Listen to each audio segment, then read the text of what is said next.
Yeah! Hey, c'est ma première journée de visite seule au Japon. Je suis à Nagoya. Kantaro vient de me laisser à Midland Square, qui est l'emplacement central de la ville. C'est d'ici qu'arrivent les autobus, les trains, puis ça bouge pas mal, là. Nagoya, c'est une ville de 2,2 millions d'habitants. Par contre, c'est toujours un peu touché avec ces chiffres-là, parce que si on prenait la région alentour, puis différents quartiers, on peut facilement doubler le nombre d'habitants. Puis, pour vous mettre un peu en situation, si on prenait isolément la ville de Nagoya et sa région, on classerait tout ça dans les 20 premières économies mondiales. Donc, il y a beaucoup d'industries, ça bouge, économiquement, c'est pratiquement incroyable ici. Là, en ce moment, je suis en avant du plus haut gratte-ciel de la ville, qui est haut de 250 mètres. Puis c'est ici qu'en 2007, Toyota a décidé d'implanter son siège social. Donc, je vais aller voir ça en haut. Il y a une plateforme, ils appellent ça le Sky Promenade. Donc, on peut monter au sommet. Puis, c'est la plus haute plateforme de tout le Japon.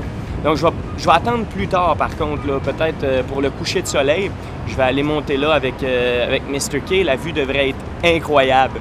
Puis, juste à côté, un petit peu plus loin, il y a une nouvelle tour qui s'appelle la Spiral Tower, qui est vraiment de toute beauté. L'architecture est impressionnante, puis c'est différent de ce que j'ai vu en Russie.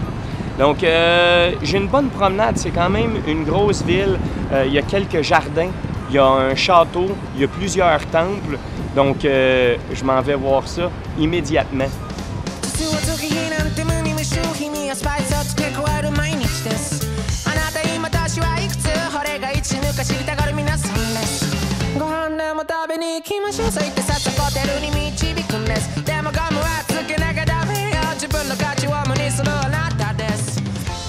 Je suis rendu à l'intérieur de l'enceinte du château de Nagoya, qui a été construit au tout début du 17e siècle.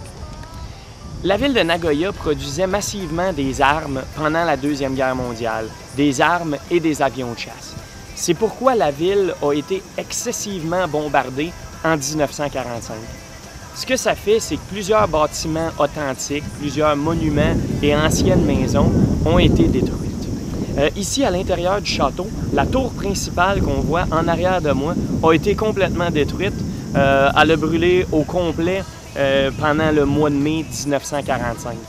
Mais heureusement, en 1959, ils ont décidé de reconstruire la tour principale. Puis aujourd'hui, on peut aller à l'intérieur, on peut monter jusqu'au sommet.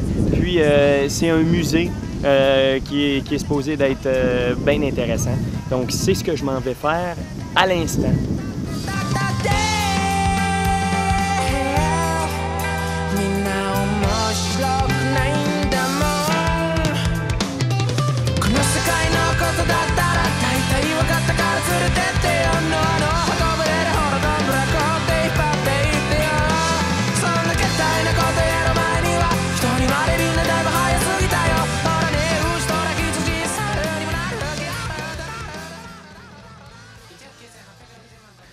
C'est entre 1610 et 1614 que le château de Nagoya fut construit par Ieyasu Tokugawa, premier shogun de la grande lignée des Tokugawa et fondateur de la nouvelle capitale Edo, l'actuelle Tokyo.